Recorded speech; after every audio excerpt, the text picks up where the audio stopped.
இன்றே டவுன்லோட் செய்து உங்கள் ஃபேவரட் ஷோக்களை என்ஜாய் பண்ணுங்க. எனக்கு சுத்தமா உன் மேல நம்பிக்கை இல்ல. இந்த அருவாளை எடுத்துட்டு போ ப்ளீஸ். பாரு, உனக்கு நம்பிக்கை இருக்கு நம்பிக்கை இல்லைன்னா முக்கியம் இல்லை. இப்ப அருவா இங்கதான் இருக்கும், அது எங்கிட்டு போவாது. இதே செட்டப்ல தான் இருக்கும். நீ உள்ள போய் படு. எல்லாம் ஏன் தப்பு. இவன் கூட மாரடிக்காம அமெரிக்கா போயிருக்கணும்.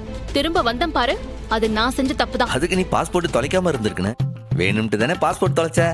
டேய், என்ன நினைச்சிட்டு இருக்க நீ? நான் என்ன வேணும்னேவா பாஸ்போர்ட் தொலைச்சேன்? சாமி சாமி சாமி. சரி சாமி, போதுமா?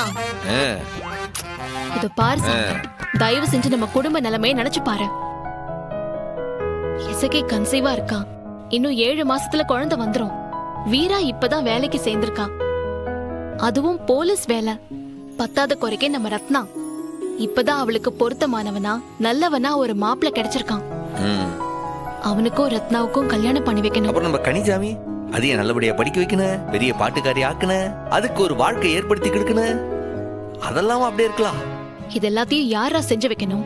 எல்லாருக்கும் இருக்கிற ஒரே பிடிமானம் நீதான்டா. சாரி, நீங்க தான் சாமி. நீங்க தானே சாமி செய்யணும்.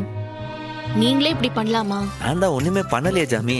அருவாளை கையில எடுக்கிறேன்னா என்ன அர்த்தம்? ஒரு பாதுகாப்புன்னு தான் அர்த்தம்.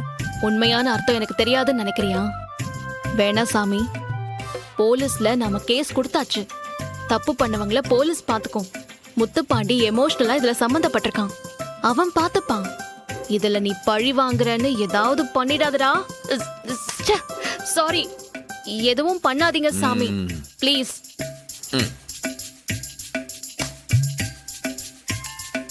அப்பனே முருகா, சூரரை வதம் செய்த செந்தில் ஆண்டவா, நீதான் என் குடும்பத்தை காத்து அருள் புரியன. என் குடும்பத்து மேல கைய வச்சவன நான் கண்டிப்பா சம்ஹாரம் பண்ணனா, சம்ஹாரம் பண்ணுவேன்.